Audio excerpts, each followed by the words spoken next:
Hey guys, it's me, Pokemon Jaber HD, and today I have quite the special video. This is something I've been looking forward to. It is IPA Season 7 Magear, which is the top within the different divisions of this league, now having this season newly expanded from 2 to 3, which is very exciting, but also means I gotta step up my game, make sure that I am still around for future seasons to come, since I believe it's the bottom 4 get relegated this season, so definitely don't want that. But so far in this league, since I've come in as a replacement, my full season so far, I've at worst been 6-4, missing the playoffs only once so far, being the last season, so definitely not my performance I wanted last season, and I want to definitely get my shot to win. And this is a league that holds a special place in my heart, as it's definitely a family community, and I've become very close with many other league members that I'm playing against, so this definitely has a lot of meaning and adds a lot of extra incentive to really want to do well and beat a lot of these people that I would genuinely call friends. And speaking of those friends, my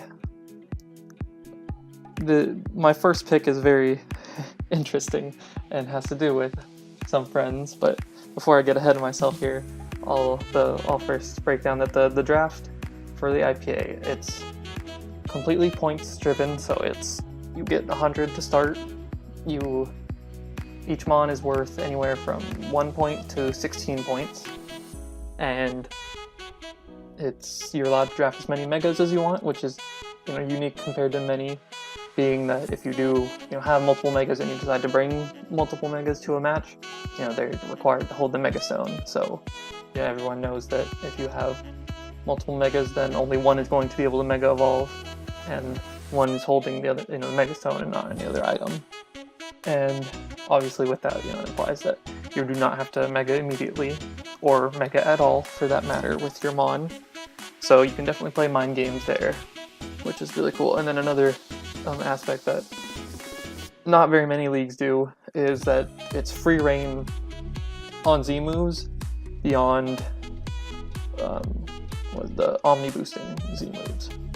Other than that, you are literally able, anyone other than your mega can bring a Z move, and so it's definitely allows for a lot of creativity, and drafts get very interesting for that matter, since you are allowed to have multiple megas, but you're not required to have any if you don't want any. So it lets you just draft however you want and really prep in any way you desire, not limiting yourself to certain mons having to do your Z moves and only being allowed to have 1 mega like many leagues. So I do very much enjoy that aspect, and I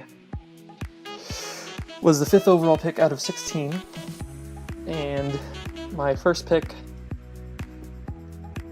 well, it's Walrein, which obviously is not a very conventional first round pick.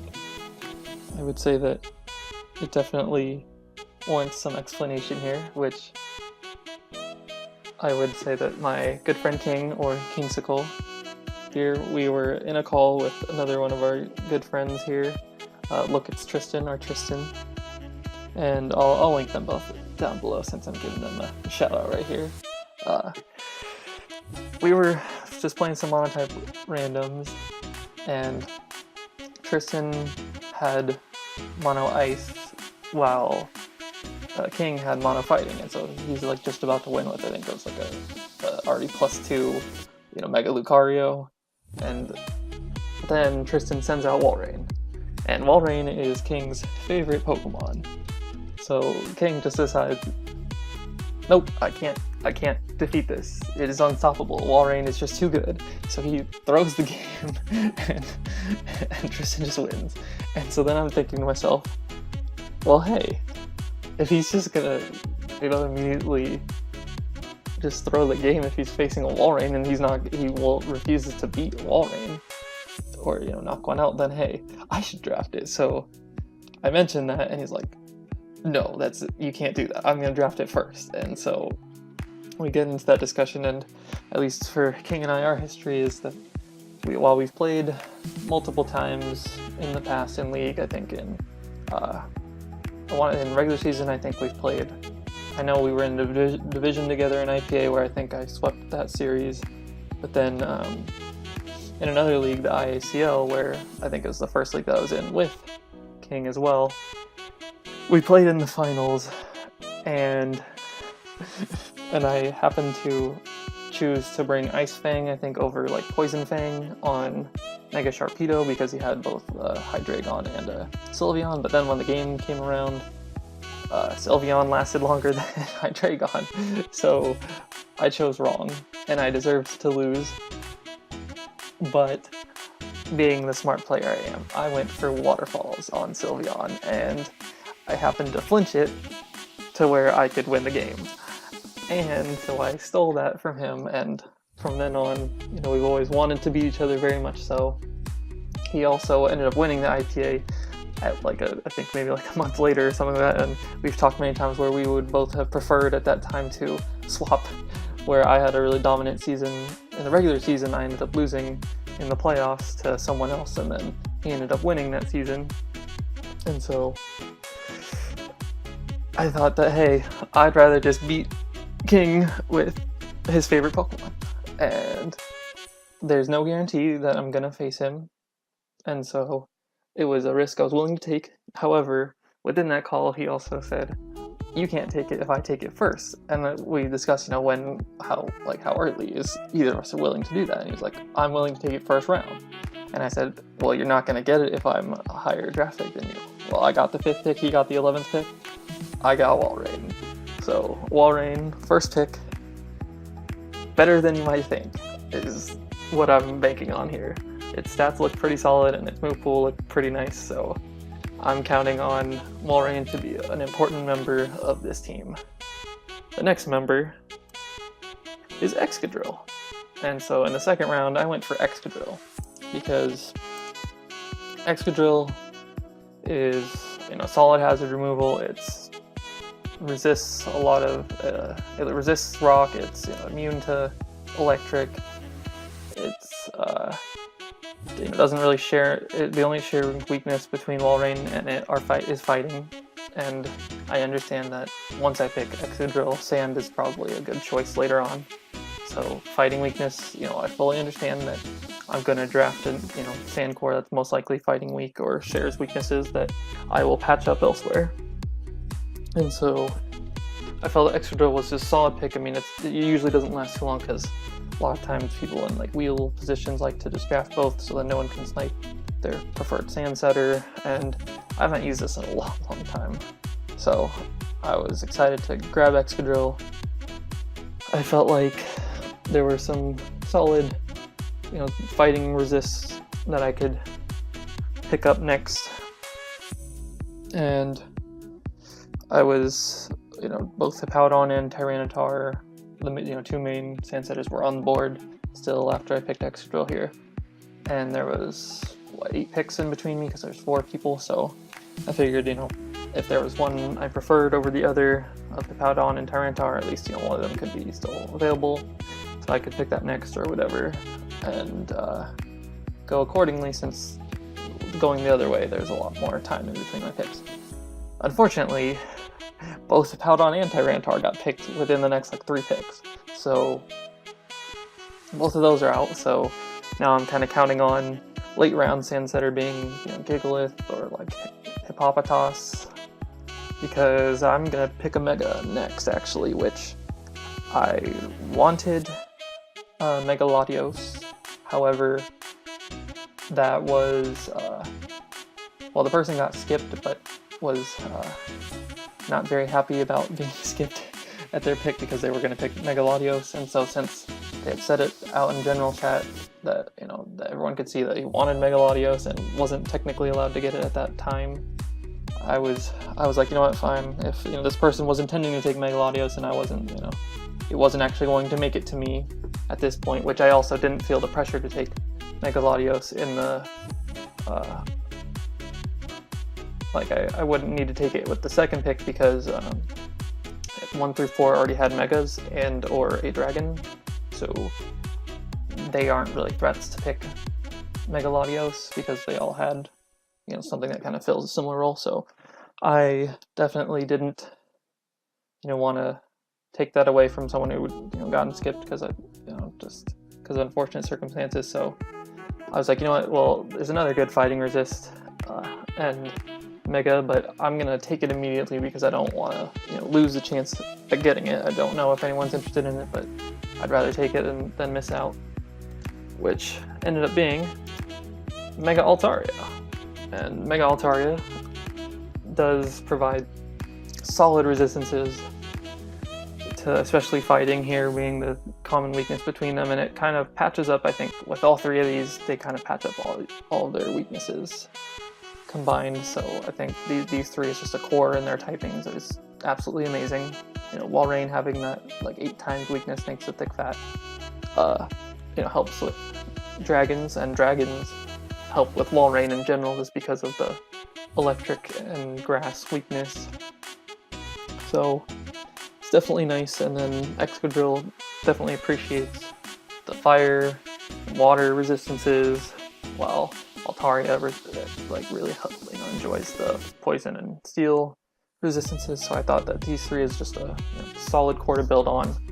It was really nice, and Mega Altaria, you know, is can do just many things. So it's not just a, you know, you expect this one thing to come all the time, which I do have a tendency to pick a lot of megas that kind of just do one thing and don't deviate. So I do you know, want that challenge of really finding that right set each week, but haven't used it since like early days of Draft League, so I'm excited to try it again, which I in the past have not really been great with it, but it was a long time ago. So I'm happy to get this as a solid fairy, and, you know, appreciate the resistances that come with it also being part dragon.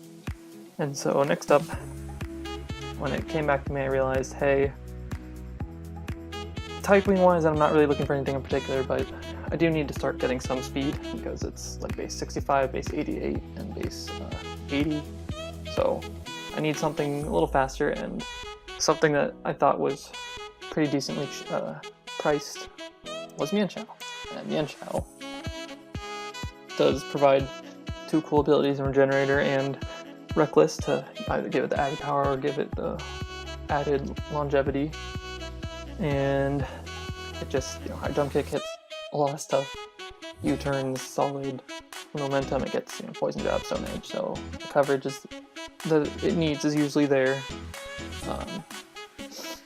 It also can, you know, be run physical or special, but, you know, its special move pool is a little lacking. But the most important part is it's base 105 speed here, and that base 105 speed is now my fastest mon, so that's really nice.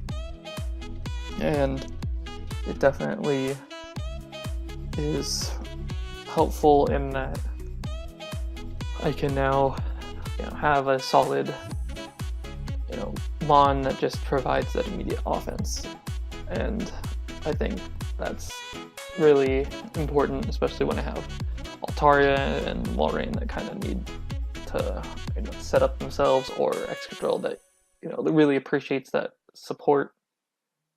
And so this is one that kind of works on its own and provides the extra speed that I'm currently lacking. And like I said earlier, I didn't need to pick, like if I was looking at any dragons, well, you know, the people that were right after my even picks already kind of have them. Like earlier I was looking at megas and dragons, but then by this point everyone had a dragon, I think. So I wasn't worried about my next pick getting taken there, so I was able to take Mienshao at this point, but then take what I already knew I wanted, in that what's better than 1 dragon? 2 dragons. So my second dragon is Latios, because it was probably like the highest point mon still on the board, and I think that since it slipped through and there's like a million psychic types, that some people might not have been wanting this. However, I think at some point this would have gotten taken, so I definitely wanted to get it when I felt was appropriate, but as late as possible. So pull the trigger here in round 5, and now this is my fastest mon at 110, so that's really nice, and it provides some immediate special attack and offense, as well as just being a naturally decent bulk.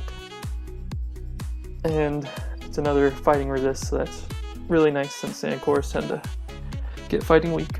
And so I felt like, because Altaria is also fairy and they only share really the ice weakness, I'm not too worried about ice types at this point, that I felt Double Dragon was totally doable, and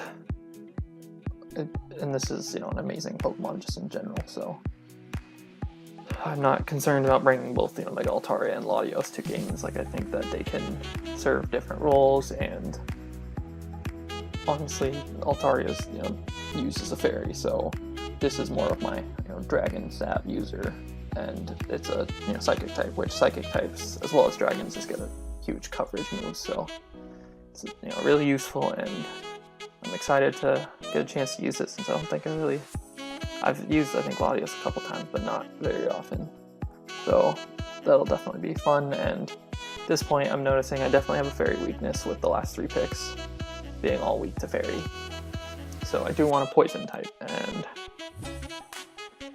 at this point, the best poison type that I'm seeing that I think also provides a ground immunity, being Excadrill having that weakness at this time, where Latios is also a ground immunity, but ground type attacks can be very spammable, and most likely if I'm getting if I get say Gigalith later on, then yeah, it's definitely going to be more ground weakness, so can't hurt to get more.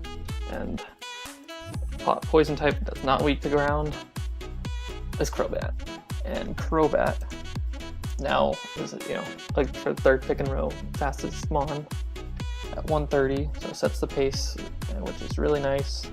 It has great utility moves, and along with the Altaria, Latios, and Excadrill, provides now my 4th hazard remover. So in the past a lot of times I do not really prioritize bringing hazard removal even if I draft it, but I never have this many options, so I think that definitely helps. And since I have now 4 users, which granted all 4 would prefer usually to not have to fill that role, it'll depend on the matchup clearly, and I think that just having all those options is nice. So this can definitely be a nice Pokemon. It's now times 4 weakness to, or times 4 resistance to fighting, so that's definitely helpful. And I'm feeling pretty nice about my typings. I think that I still am very weak here, so I am definitely concerned about fairies. However, I'm also deciding that at this point I was like, well, hey, fire type would definitely be really nice, which I had originally intended on maybe taking Moltres at some point, because its typing fit well with the team, and I wasn't expecting to be very rock weak, as well as just having all those, or having the 3 hazard removals before that. However, since I chose Crobat, I was like, well, I don't need a flying type with that, and also one of the best fire types, at least in my opinion, was still available, and I was not going to be scared off by its times 4 weakness to rock, and that is Volcarona, which I absolutely love Volcarona. It's one of my favorite mons just in general, as well as to use.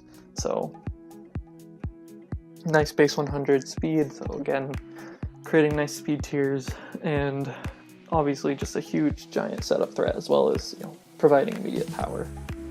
So I mean, it's basically you can't ask for more from a Quiver Dance user. being already so especially offensive and especially defensive that you're just boosting everything that it's already so great at. And so it's something that I really enjoy using. It's another Roost user, which I think all of my recovery on my team so far is Roost, being Crobat, Latios, and Magear all getting Roost, which was important to me in that if I'm assuming I could be in sand at any point, it's definitely nice to make sure that I get that 50% rather than getting 25 if I'm running like Synthesis or Morning Sun or Moonlight. So that was definitely in my mind. But Volcarona is amazing. It's another fighting resist, since I've been stressing that so much, but now it's another fairy resist, and that's definitely key when I have 2 dragons. And it's definitely something that is always a bitch and a half to prep for. And I think that I'm just creating so much power on my team that it's hard to really be, entirely prepared for everything. And, at this point, I don't really have anything specific that I want. I'm still debating, honestly, at this point, what Sand Center to get. Like, the technical, there's Mega Tyranitar, there's Gigalith, and there's, Hippopotas in that order of, price. Because, like I said earlier, you can get multiple Megas, so at this point, I'm just like, I'm assuming I'm going to take Gigalith for the most part when I'm drafting, and so, I'm still not fully decided, but as long as Gigalith doesn't get taken, that's probably the most likely choice here. And since I have Mega Altaria, that's not really good outside of being a Mega. But I'm like, at this point in the draft, I wasn't sure what I wanted, and then I was looking at some cheaper mons just to keep my options open, since I just really didn't have anything in mind. I was like, you know what, whatever. I don't know what I want to do. Let's just use a mon where you don't really have to think, and that's Ditto. So Ditto, obviously it transforms, and that's all it does. So helps against opposing setup, obviously, and also just in general, a lot of mons don't really beat themselves very well, or if they do, once they're set up, then I'm faster with the Scarf. So that's very nice, and it just makes prep for the other team a lot different. I'd say, like, a lot of times if you're going to bring a setup mon, you have to bring, you're going to bring Substitute, or you're going to bring a set that's walled by yourself. So that might make it harder for them to, break through my team just in general. Say if I maybe don't even bring the Ditto, or if I do bring the Ditto and I can find out, like, oh, hey, he's missing, maybe this stab or something that, or this, coverage move that would be really nice, but allows it to beat itself. So I think Ditto's nice. It's not too expensive. And it just fills the role of, really scaring potential setup sweepers. And as someone who likes to set up sweep themselves, I definitely know that Ditto can really, really be hard to deal with when you play like that. So then after that, I'm looking, and I know I don't have an electric type, but I don't really want to add a ground weakness. And so that leads me to a levitating one in Rotom, which Rotom also gets Defog if I need it, so that's a 5th. Well, also Volcarona for that matter gets it, really, but realistically, the Defog Volcarona is not very common, and I probably wouldn't run it. But Rotom is really nice. It's got a pretty solid speed tier at 91. It hits hard enough at 95, and its defenses at least let it live some hits. So I know its HP is pretty bad, but it does have decent enough move pool, really, with the Ghost and Electric Stab just being amazing on its own, and then Will-O-Wisp being nice, and Pain Split with the low base HP. So it's a mon that gets used a lot, but it's always one of those value mons that you really appreciate and can outperform its price point. And so I think that it was, at least being towards the end of the draft here, it was around 9, and I'm closing down my draft, since in this league you're allowed to have anywhere from 8 to 12 mons. It's totally up to you, and I'm running down on points, and so Rotom seems good. I'm saving my pick of a sand user till the end, because I don't think anyone else is going to pick it, since I have Excadrill. So, and Hippowdon and Tyranitar can get picked by either, an Excadrill user or not, just because they're just good mods in general, and you can choose other Sandrush mods. But obviously with Excadrill, you always want to pair it just to maximize its potential. So, the last pick is going to be my 10th pick, and at this point I have enough points for any of the Sand Setters remaining, and I'm thinking, well, am I going to pick Gigalith like I have been? Or since I just picked Rotom, being a ghost, that I could use the Dark type and the Rock type for its solid resistances, although I know it comes with a lot of different weaknesses, and maybe just experiment here. Like, I'm not against dropping Amon early into the season since there's a few transfer windows, but I end up pulling the trigger on Mega Tyranitar because although it definitely is an interesting dynamic when I have also Mega Altaria, regular Tyranitar is solid. Granted, I've never used Tyranitar. Anytime I've used Sand in League, it's always been Hippowdon and Excadrill, so that's always my preference and my comfort zone. But since that was an option taken away pretty quickly, I felt that I didn't really want to use Gigalith. Like, it's not bad, but it's not really, good. Whereas Tyranitar has pressure that it can apply both on the offensive and defensive end. Although it is, it's going to have to hold the Tyrantarite, so that obviously does limit some of its usefulness. I understand. It was priced cheaper than Tyranitar, so take that savings, as well as just worst case, it can always be support, and I do have a million fighting resistances, so I think that even though they know I can't bring Chople and they know I can't bring any other item in the Megastone, I think that the way I built this team, it has some potential. And obviously there will be matchups that maybe Altaria is not as good, and I can just straight up bring Mega Tyranitar, and I definitely know that I've been told by many people that it's pretty good. I know King used it well in the IPA, and I've faced him when he had it, as well as Zoops in the competitive showdown league. She's been telling me how good it is as she's taking lives right now with it, as I'm trying to keep up with her with my Lycanroc. So I know that Mega Tyranitar is a threat, and it's you can just see those base stats are ridiculous, with the Sand boosting that special defense even more. So I know it's might just be a regular Tyranitar a lot of times just holding a Megastone, but I think it has potential, and it's I definitely needed that Sand Setter, and Gigalith just, I wasn't feeling it at this time. But if I deem later that Mega Tyranitar being or my Tyranitar being limited to just its Megastone is not good enough, I can always switch it out later. So there's the full team. We got Walrein, Excadrill, Mega Altaria, Mienshao, Latios, Crobat, Volcarona, Ditto, Rotom, and Mega Tyranitar. So the Los Angeles Lookers, I think, have a solid squad. I think it's definitely an unconventional team, and that's just how I draft.